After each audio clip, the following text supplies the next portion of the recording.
आगे बढ़ते हैं और देखते हैं पुस्तिका का लेखक क्या कुछ और लिख रहा है। अगला पैराग्राफ कहता है, दुनिया में इस्लाम के अलावा किसी और कारणों से इतना खून नहीं बहाया गया है जितना इस्लामिक कट्टरवाद ने बहा दिया। कुछ इतिहासकारों के मुताबिक अकेले भारत में ही इस्लाम की तलवार से 8 करोड़ हिंदुओं को मौत के घाट उतारा गया। फ्रांस, मिस्र और कई देशों में जहां लुटेरे मुसलमानों का आक्रमण हुआ, लाखों लोगों को काट डाला गया। गैर मुसलमानों के सामूहिक कत्ल का वो सिलसिला उस वक्त तो चला ही जब ये लुटेरे हमला कर रहे थे। इसके बाद भी सदियों तक ये जारी रहा और ये खून खराबा आज भी जारी है, ऐसा लिखा। ये पैराग्राफ शायद इस पूरी पुस्तिका का अकेला पैराग्राफ है जहां मैं पुस्तिका के लेखक से कुछ हद तक सहमत हूं। हालांकि ये सच लिखते हुए भी उसकी नीयत में खोट है। अफ्तार मोहम्मद और अन्य अहले बैत द्वारा बताया गया इस्लाम उन मुसलमानों के इस्लाम से बहुत भिन्न है जो बाद के मुसलमानों ने समझा और अपनाया। हालांकि ये समझने के लिए भी हमको इस समस्या को कई रुख से देखना होगा। इस तथ्य को समझने के लिए पहले कृष्ण की जिंदगी के कुछ पहलू एक बार फिर से देखते हैं। यदि आप समझते हैं कि जिस समय कृष्ण अवतार के रूप में अपनी शिक्षा पेश कर रहे थे उस समय तमाम लोग उनकी उच्च शिक्षा का आग बंद करके अनुसरण कर रहे होंगे, तो आप गलत हैं। जबकि कृष्ण कलयुग के अवतार नहीं थे, जब बुराइयां अपनी चरम सीमा पर पहुंच चुकी हैं और अपनी आत्मा को साधने की कोशिश करते हुए उसको उत्थान के मार्ग पर लगाने वाले बस कुछ ही लोग बचे हैं।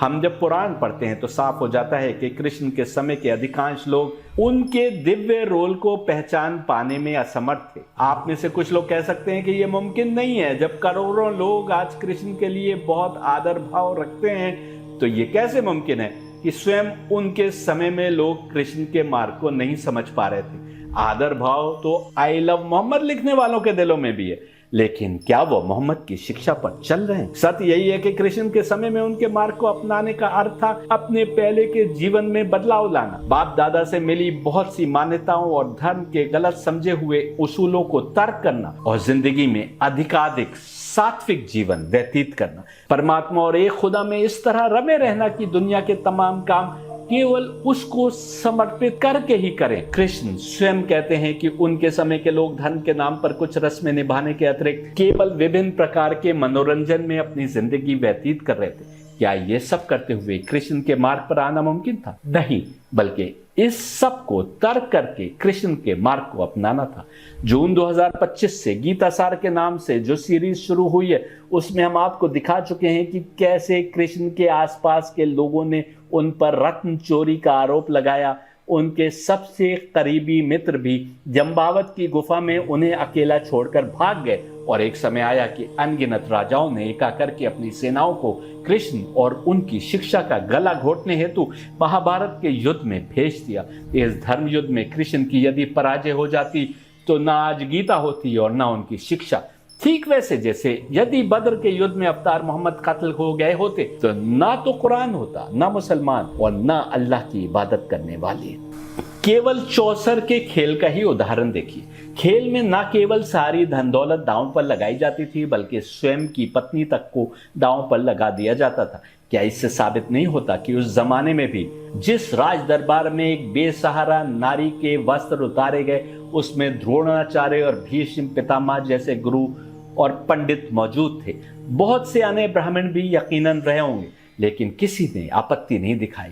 इसके विपरीत ये सब उन्हीं कौरवों को युद्ध के लिए उकसाते नजर आते हैं जिन्होंने पांडवों को धोखे से मात देकर सत्ता कब्जाई थी। और गीता में हम पाते हैं कि यही धर्मगुरु धर्म के नाम पर फौजें इकट्ठे करते नजर आते हैं, वो भी किसके खिलाफ? समय के अवतार कृष्ण के खिलाफ, जिन्होंने भटकी हुई मानवता को फिर से उस सीधे सनातन मार्ग की ओर लाने की कोशिश की जो वेदों ने दिखाया था। हालांकि उस समय के लोग भी अपने को वेदों पर चलने वाला समझते थे। वेदों के इर्द गिर्द ही उनका धर्म मंडराता था, लेकिन वो वेदों की सही और सच्ची समझ से इतना दूर आ गए थे कि जब वो सीधा और सच्चा मार्ग फिर से उनके सामने रखा गया तो उन्हें लगा कि ये कौन सा नया धर्म है जो कृष्ण बता रहे हैं। इस मार्ग पर चलने से तो तमाम धर्म गुरुओं की दुकानें बंद हो जाएंगी। ऐसे मार्ग को वो क्यों कर मानते? इसलिए जैसे जैसे गीता पर हमारी कमेंट्री आगे बढ़ेगी आप पाएंगे कि वो धर्म गुरु ही थे जो राजाओं और उनकी सेना को कृष्ण के खिलाफ लड़ने पर उकसा रहे थे। जिस धर्म पर ये लोग चल रहे थे वो वैसा ही धर्म था जैसा आज के बहुतेरे लोग मानते हैं। वो ये कि धर्म के नाम पर कुछ रस्में तो निभाते हैं, शोर शराबा करते हैं, लेकिन वो धर्म उनको आत्मिक उत्थान, रूहानी बेहतरी के मार्ग पर जरा भी आगे नहीं बढ़ाता, बल्कि दीपावली के दिन रस्मी तौर पर चौसर जैसा कोई खेल खेलकर पैसा दांव पर अवश्य लगाते हैं। यदि इन्होंने कृष्ण के वक्तव्य को ठीक ठीक समझा होता कि लोग धर्म के नाम पर कुछ रस्में निभाने के अतिरिक्त केवल मनोरंजन में गर्क हैं, तो ऐसा नहीं करते। ये तो अपने आचरण से उस रस्म को आज भी मान्यता दिए पड़े हैं जिसके कारण पांडवों को वनवास में जाना पड़ा और उसके पूर्व द्रौपदी की भरे दरबार में रुसवाई। ऐसे ही अनेक रस्मों में आज मुसलमान भी डूबे। कितने लोग तो नमाज या रोजा भी रस्म के तौर पर अदा करते हैं, जबकि मैंने आपको अवतार मोहम्मद की हदीस पेश की है जिसके अनुसार यदि मुसलमान चाहता है कि जाने कि उसकी नमाज कबूल हुई कि नहीं, तो उसे ये देखना होगा कि नमाज के बाद उसमें कोई अच्छाई पैदा हुई कि नहीं।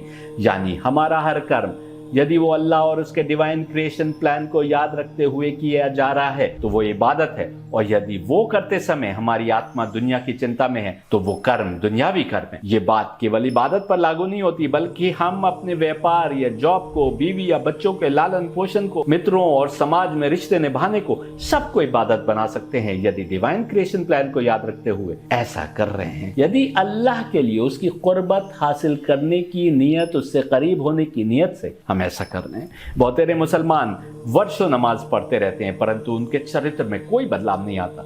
यही बात रोजे या अन्य इबादतों पर लागू होती है। ऐसे लोगों को स्वयं आकलन करना होगा कि इनकी इबादतें कबूल हो रही हैं कि नहीं। कृष्ण के मानने वालों को भी समझना होगा कि उनका नाम जपने से लाभ नहीं होने वाला यदि हम अपने को उनकी शिक्षा का सच्चा अनुयायी नहीं बना पा रहे हैं। आज भी यदि कृष्ण की शिक्षा पर पूरी तरह से चलना आवश्यक हो जाए तो अपने को उनका अनुयायी कहने वाले बहुत से लोग उनका साथ छोड़ देंगे, क्योंकि कृष्ण हो या मोहम्मद, दोनों में से किसी के भी मार्ग पर चलने का अर्थ है केवल और केवल सात्विक जीवन व्यतीत करना, एक खुदा के रास्ते को समझते हुए बस कर्म करते जाना बिना किसी फल की चिंता किए हुए, हर इंसान को बराबर समझना, भले ही वो ब्राह्मण हो या किसी और जात का, या जैसा गीता ने कहा भले ही कुत्ते का मांस खाने वाला ही क्यों ना हो, या यूं कहें भले ही वो मुसलमान क्यों ना हो। हमेशा सत्य और इंसाफ का साथ देना, भले ही उसके लिए कुछ कुर्बानियां देना पड़े। कृष्ण तो जान तक की कुर्बानी देने की बात कर रहे हैं। कृष्ण या मोहम्मद के मार्ग पर चलने वाला ना तो रिश्वत ले सकता है, ना दे सकता है, ना कालाबाजारी कर सकता है, ना झूठ बोल सकता है, ना रिश्तों की पवित्रता को भुला सकता है, ना किसी पर जुल्म कर सकता है, ना किसी के साथ नाइंसाफी कर सकता है, और ना दूसरे का हक मार सकता है। वो ना तो हिंसा का पथ अपना सकता है और ना ही रजसिक या तमसिक कर्मों को अपनी जिंदगी में स्थान दे सकता है। यहाँ एक और तर्क देते हैं ये समझने के लिए कि अवतार मोहम्मद ने जो इस्लाम बतलाया उसमें डूज एंड डोंट्स इतने क्यों हैं। कृष्ण वो मील का पत्थर है जिनकी बातों से हमें बहुत कुछ सीखने को मिल सकता है। कृष्ण के समय तक बहुत सारे लोग सत्य मार्ग से बहक चुके थे। अब आवश्यक था कि कृष्ण सात्विक, रजसिक और तामसिक कर्मों की भी बात करें। अर्जुन को दिखाई गई परमात्मा की इमेज में इन लोगों को आग में भस्म होता दिखाएं और नरक की भी बात करें, बल्कि यहाँ तक कहें कि सामने जो लोग हैं उनकी आत्मा पहले ही मर चुकी है, और यदि अर्जुन इनका सफाया कर देते हैं तो ये केवल एक औपचारिकता होगी कि इनका हिलता डुलता शरीर शांत हो जाएगा।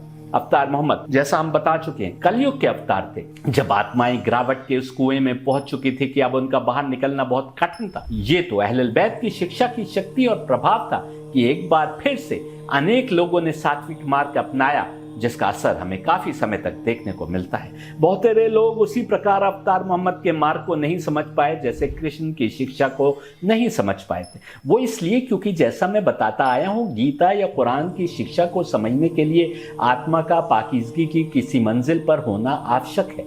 ये गीता और कुरान दोनों से साबित है और मैं दिखाता आ रहा हूँ। यदि आत्मा पाकीज़गी की उस मंजिल पर नहीं है तो सत्य मार्ग की समझ नामुमकिन है। यही कारण है कि कृष्ण के बाद आने वाले समय में जब बुद्ध ने देखा कि लोग गुमराही में बहुत आगे तक बढ़ गए हैं लेकिन फिर भी खुदा और उसके पथ पर चर्चा करते हैं, परमात्मा है कि नहीं इस पर बहस करते हैं, और इसी प्रकार बहुतेरे वैचारिक मतभेदों में घिरे हैं, परंतु आत्मा किसी गहरे कुएं से बाहर नहीं निकल पा रही, तो उन्होंने खुदा ही की बात नहीं की बल्कि सात्विक जीवन व्यतीत करने पर सारा बल दिया। बुद्ध पर भी हमारी एक सीरीज शुरू हुई है जिसके कुछ लेक्चर्स आप सुन सकते हैं। जो लोग दुनियावी सोच में ऐसे गिरे थे कि पंडित और धर्मगुरु भी उससे बाहर नहीं निकल पा रहे थे, राजा और अमीर लोग भी पंडितों और धर्मगुरुओं को उपवन या सोने के सींगों वाली गाय या अन्य दुनियावी भेंट ही देते नजर आते थे, तो ऐसे में बुद्ध ने उस दुनिया में लिप्त जीवन से अपने अनुयायियों को निकालकर भिक्षु बना देना उचित समझा, ताकि वो दुनिया के मोह से आजाद होकर सात्विक जीवन व्यतीत करें। जब सात्विक राह पर आगे बढ़ेंगे तभी उनको वो मार्ग समझ आएगा जो हर अवतार समझाने की कोशिश कर रहा था। बुद्ध पर अब तक अपलोडेड लेक्चर्स में मैंने साबित किया है कि ये कहना गलत है कि बुद्ध खुदा को नहीं मानते थे। हकीकत तो यह है कि बुद्ध उसकी ही इबादत करके एनलाइटनमेंट मांग रहे थे, और जगह जगह मिलता है कि एक खुदा की इबादत और परस्तिश की ओर ले जाने वाली दिव्यात्मा शक्ति यानी नूरानी रूह बुद्ध को भी मार्ग दिखा रही थी। कितनी जगह ब्रह्मा, देवताओं और देवी तक का उल्लेख मिलता है। कलयुग का चक्र भी काफी घूम चुका था, जब अरब के मरुस्थल में सृष्टि के प्रारंभ में ब्रह्मा नामी दिव्यात्मा शक्ति के विभाजन से बनी 7 दिव्यात्माओं ने, नूरानी रूहों ने, जिनमें एक देवी थी, 14 मानव जिस्मों में अवतरण लिया।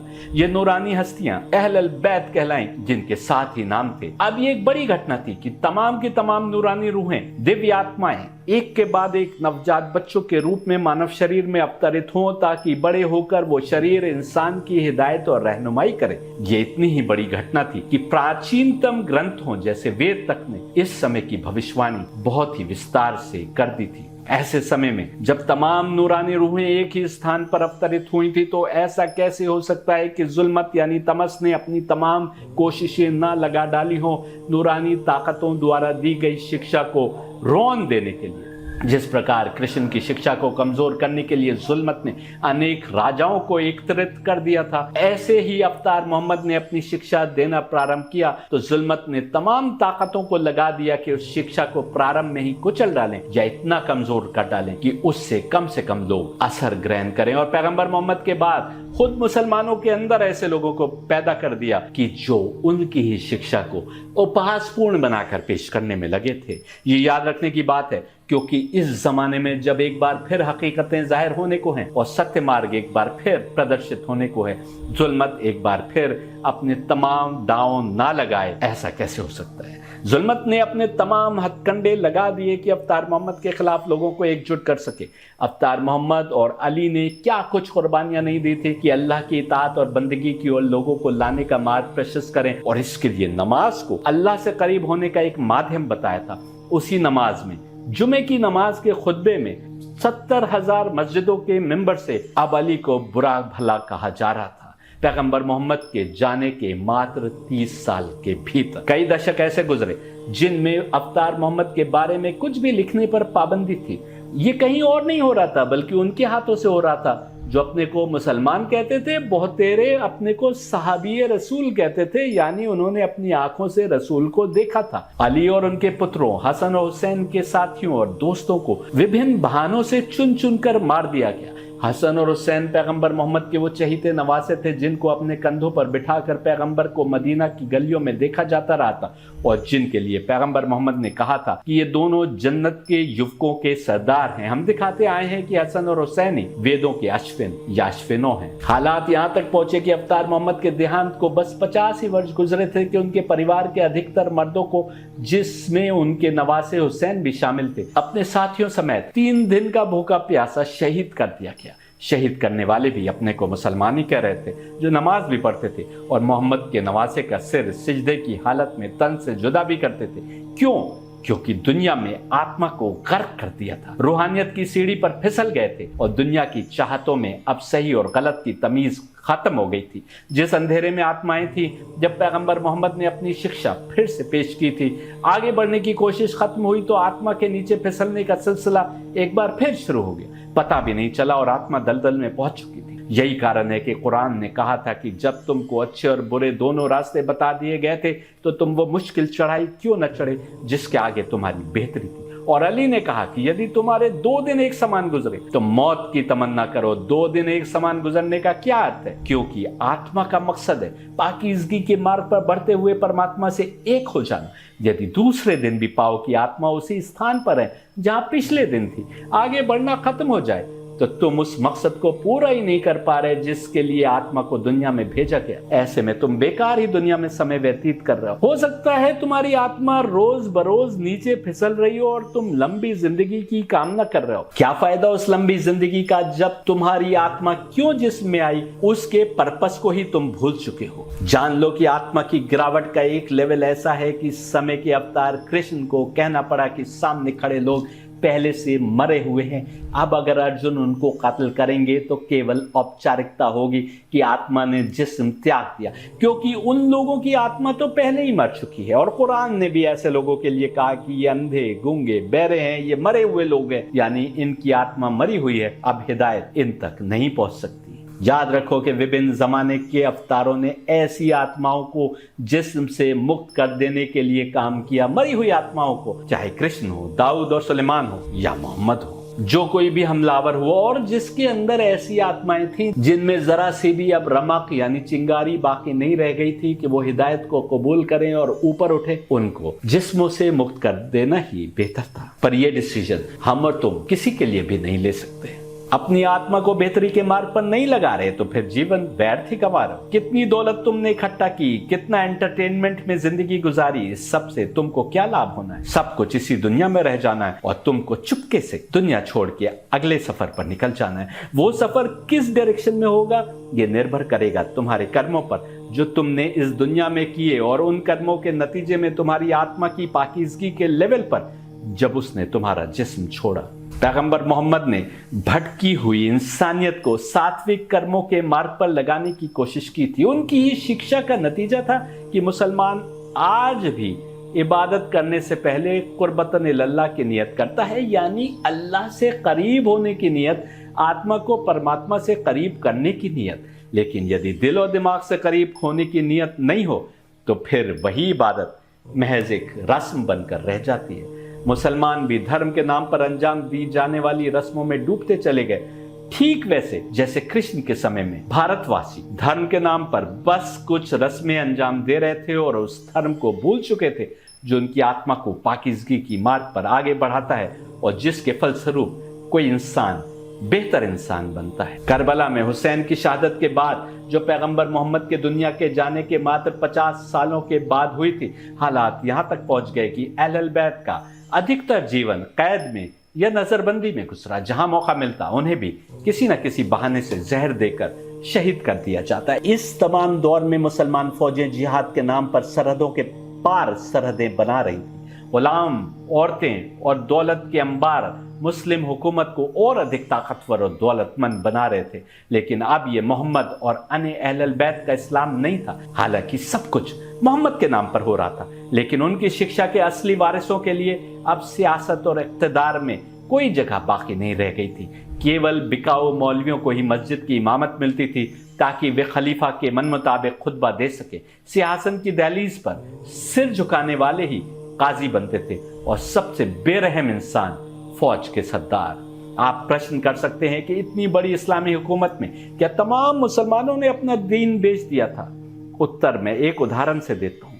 मैं एक धार्मिक स्थल का हाल जानता हूं जिसकी देखभाल एक सोसाइटी बनाकर ठीक ठाक लोग किया करते थे। आहिस्ता आहिस्ता उस सोसाइटी में कुछ ऐसे लोग भी दाखिल हो गए जिनके लिए गाली गलौज करना और मारपीट करना आम बात थी। ये भी अपने को उस धर्म स्थल का सबसे बड़ा शुभचिंतक जाहिर करते थे और बड़ी बड़ी जज्बाती बातें किया करते थे। फिर ऐसा समय आया कि इन्होंने पहले से देखभाल करने वालों में से किसी को थप्पड़ मार दिया और किसी को सरेआम धक्का दे दिया कि वो बेचारा दूर जाकर गिरा। इन्होंने किसी के खिलाफ एफआईआर लिखवाई और किसी के खिलाफ पोस्टरबाजी प्रारंभ कर दी। अब तो सोशल मीडिया का दौर है, उसके ऊपर किसी पर हमलावर होना तो और आसान है। पहले से देखभाल करने वालों ने यही बेहतर समझा कि किनारे हो जाए। आहिस्ता आहिस्ता तमाम सफेद पोश किनारे होते गए और यही लोग उस धर्म स्थल की देखभाल पर काबिज होते गए। यदि आप देखेंगे तो आज बहुत ऐसे धर्म स्थल हैं जहां इसी प्रकार के लोगों का कब्जा है।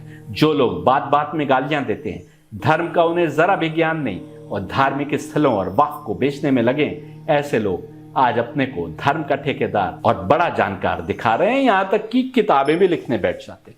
कुछ ऐसा ही थोड़ा बड़े पैमाने पर अवतार मोहम्मद के बाद मुसलमानों के साथ हुआ। तलवार का डर गैर मुस्लिमों को तो बाद में दिखाया गया। पहले मुसलमानों की बस्तियों में नंगी तलवारें निकालकर उनके दिलों पर डर बिठाया गया। माविया के दौर में सरेआम अली, हसन या हुसैन के हिमायतियों को कत्ल कर दिया जाता, उनकी जायदाद पर कब्जा कर लिया जाता और औरतों और बच्चों को गुलाम बना लिया जाता। डर के मारे मुसलमान उस इस्लामी कानून को भूल गए जो उन्हें हर जुल्म और नाइंसाफी के खिलाफ आवाज उठाने को कहता था। धीरे धीरे नई नस्लें ऐसा ही जीवन जीने की आदी हो गई। आम लोगों की सोच ये बन गई कि घर के अंदर अपना धर्म बचाए रखो, बाहर क्या हो रहा है उसकी परवाह ना करो। घरों के अंदर रहकर स्वयं इबादतें करने वाले लोग तो बहुत सारे रहे, लेकिन दुनिया ने मुसलमानों का जो चेहरा देखा वो जिहाद के नाम पर नए इलाकों को कब्जा करने वाला चेहरा था, जिसके नतीजे में सोने चांदी के अंबार, गुलाम और दासियों के रूप में जवान औरतें वॉर बूटी के रूप में आती थी। युद्ध होता है तो ये सब तो युद्ध के जीतने वालों के हिस्से में आता ही है, लेकिन हर कर्म के पीछे नियत होती है। अब वैल्यूज के नाम पर धर्म की जगह सुल्तानों के ईगो और पावर स्ट्रगल के लिए युद्ध आम हो गए। हर जमाने में हक की आवाज को डरा कर कुचलने की कोशिश की गई। आज भी दुनिया में विभिन्न स्थानों पर यही हो रहा है। कोई आवाज उठाता है तो उसके घर तक को ध्वस्त कर दिया जाता है और डरे हुए दूसरे लोग ये तक नहीं बोलते कि इसमें परिवार का क्या कसूर कि उनके सिरों पर से छत छीन ली गई। एक की गलती पर अनेक को सजा मिलती है। माविया के बाद यजीद ने तो ऐसा डर का आतंक पैदा करने की कोशिश की कि उसकी फौजों ने जब मदीना पर चढ़ाई की तो 3 दिनों तक उन्हें आजाद छोड़ दिया गया कि जिस घर को चाहे लूटे और जिस औरत को चाहे बलात्कार करे। मस्जिद नबवी में खड़े होकर अफ्तार मोहम्मद ने ना जाने कितनी बार ना महरम औरत की ओर आंख उठाकर ना देखने की शिक्षा दी थी। किसी शहर पर हमला भी करना पड़े तो औरतों, बच्चों और बूढ़ों को ना छूने की शिक्षा दी थी और अवाम को ना छेड़ने की शिक्षा दी थी। उसी मस्जिद नबवी में पनाह लेने वाली औरतों के साथ मस्जिद परिसर में ही बलात्कार किया गया और बेगुनाह मर्दों को कत्ल किया गया। फिर भी क्या आप यही मानेंगे कि वो अफ्तार मोहम्मद का ही इस्लाम था जिस पर उमवी और अब्बासी खलीफा चल रहे थे? इस सारे डर के माहौल में केवल हुसैन और उनके कुछ चुनिंदा साथी ही थे जिन्होंने इन मुसलमानों के चेहरे से नकली इस्लाम का मुखौटा हटा देने का फैसला किया। भूख, प्यास और हर प्रकार के जुल्म को सहते हुए इन्होंने दिखाया कि हक की राह पर चलने वाला मुसलमान भले ही कत्ल कर दिया जाए लेकिन जुल्म और नाइंसाफी के खिलाफ सिर नहीं झुकाता। ऐसे ही कुछ कृष्ण के मुख से अर्जुन को सलाह दी गई थी जब उन्होंने अर्जुन से कहा कि हक की राह पर चलते हुए तुम मर जाओ या मारे जाओ, हर हाल में तुम्हारे लिए बेहतरी है। पुस्तिका का लेखक जब इस्लामी कट्टरवाद के हाथों असंख्य लोगों के मारे जाने की बात लिखता है तो वो ये लिखना भूल जाता है कि इसका मोहम्मद और अन्य अहले बैत की शिक्षा से कोई लेना देना नहीं। उमवी और अब्बासी खलीफाओं की ताकत और दौलत की चकाचौंध में उसे जो इस्लाम का चेहरा नजर आया उसी को उसने असली इस्लाम का चेहरा समझ लिया। वो भारत, फ्रांस, मिस्र और कई देशों में लुटेरे मुसलमानों के आक्रमण के फलस्वरूप लाखों गैर मुसलमानों के मारे जाने की बात तो लिखता है, पर यह लिखना भूल जाता है कि इन मुसलमानों ने गैर मुसलमानों से अधिक मुसलमानों का खून बहाया और आज तक बहा रहे हैं। आईसिस ने हिंदुओं को ज्यादा मारा कि मुसलमानों को, जरा बताओ। ये तो पैगंबर मोहम्मद स्वयं ही कह गए थे कि हर पैगंबर की उम्मत का कोई फितना होता है, यानी हर अवतार के मार्ग से उसके मानने वालों के विचलित होने के कुछ तौर तरीके होते हैं और मेरी उम्मत का फितना माल है, यानी मैटीरियल वसवसे हैं। दुनिया के माल को अपना बना लेने की चाह है, चाहे वो माल सोने चांदी की शक्ल में हो, औरत की शक्ल में हो या कुर्सी आदि की शक्ल में हो। इस कलयुग में यही तो इंसान को इंसान का दुश्मन बनाए। मैटीरियल चाहतें इस कदर बड़ी हैं कि हम पाते हैं कि जब मंगोल इस्लामी दुनिया पर कत्ल गारत की आंधी के समान आए और मुस्लिम बस्तियों में कटे सिरों के अंबार लगाना अपनी शान समझते थे तो वो समय था जब गली गली में कोई मुखबिर बैठा था जो थोड़े से माल के बदले में किसी का बड़ा नुकसान कराने के लिए तैयार रहता था। उसका नतीजा ये हुआ कि मंगोलों की आंधी के आगे तमाम मुस्लिम दुनिया बर्बाद होने के मुहाने पर आ खड़ी हुई। यदि मुसलमानों ने पैगंबर मोहम्मद की शिक्षा को समझकर उस पर चलना जारी रखा होता तो आज अटैक कुरान और पैगंबर मोहम्मद तक नहीं पहुंचा होता। आज अगर कोई कुरान पर हमला करता है या उसे जलाता है और कोई पैगंबर मोहम्मद के कैरेक्टर पर हमला करता है तो उसका कारण आज के मुसलमान हैं जो अपने पैगंबर की शिक्षा से इतना दूर आ गए हैं कि उनकी रुसवाई का कारण बन रहे हैं। यदि नहीं चल रहे थे तो कम से कम उन निशानियों को तो किनारे कर देते जिसके कारण दूसरे समझते हैं कि तुम पैगंबर मोहम्मद की शिक्षा के वारिस हो। तुम तो अपने को सच्चा मुसलमान भी साबित करने में लगे हो और तुमको देखकर यदि कोई ये नतीजा निकालने लगे कि इनके पैगंबर भी ऐसे ही होंगे, यदि ये ऐसे हैं तो दीवारों पर आई लव मोहम्मद लिख देने या जोर शोर से नारे लगाने का क्या लाभ। एक और आईसिस जैसी संस्थाएं मुसलमानों को भ्रमित करने के लिए खड़ी होती हैं तो उनसे लड़ने के लिए यदि मुसलमानों में से कुछ खड़े होते हैं तो एक दूसरे का ही तो खून बहाते। इतिहास में भी कभी सल्जूक, तुर्क, मंगोल, पठान और ईरानी के नाम पर, कभी शिया और सुन्नी के नाम पर, अरब और अजम के नाम पर ये लोग एक दूसरे का खून बहाते रहे। इनमें से अधिकतर लोग अवतार मोहम्मद और अन्य अहले बैत द्वारा बताए गए इस्लाम से कोसों दूर है और या तो अंधे हैं जिनको रास्ता दिखाने वाला भी अंधा है, जैसा कि उपनिषद में बताया गया, और यह दुनिया में गर्क है और धर्म की आड़ में केवल अपने दुनियावी मतलब साधने में लगे। हर धर्म में ऐसा करने वाले हर जमाने में आपको मिल जाएंगे। कारण यदि कोई है तो ये कि सात्विक जीवन अपनाए बिना अपने को धर्म के मार्ग का मुसाफिर बताते हैं, दुनिया के मोह में ग्रस्त हैं और रूहानियत की शिक्षा देने वाले धर्म की बात करते हैं। इस सृष्टि के एक पालनहार द्वारा नामित पथ प्रदर्शकों की पहचान तक भुला दी है और झूठे एवं नकली इमामों और लीडरों के पीछे बिना अक्ल लगाए जानवरों के रेवड़ के समान चल रहे हैं। यदि इंसान अक्ल का दामन छोड़ दे तो जानवर उससे बेहतर चरित्र के दिखाई देंगे। जिस प्रकार कलयुग में पैदा हुए गुमराह हिंदुओं के लिए आवश्यक है कि गीता और वेद की शिक्षा को समझे और उस पर चलें तो वे बेहतर इंसान बन सकते हैं, उसी प्रकार मुसलमानों को बेहतर मुसलमान बनाने के लिए उन्हें उनके धर्म से दूर करना समाधान नहीं है, बल्कि उनके लिए आवश्यक है कि मोहम्मद और अहल बैत की असली शिक्षा उन तक पहुंचाई जाए, ताकि वे नूरानी हस्तियों का अनुसरण करके अमन, सलामती और इंसाफ के पथ पर चलने वाले बन सके।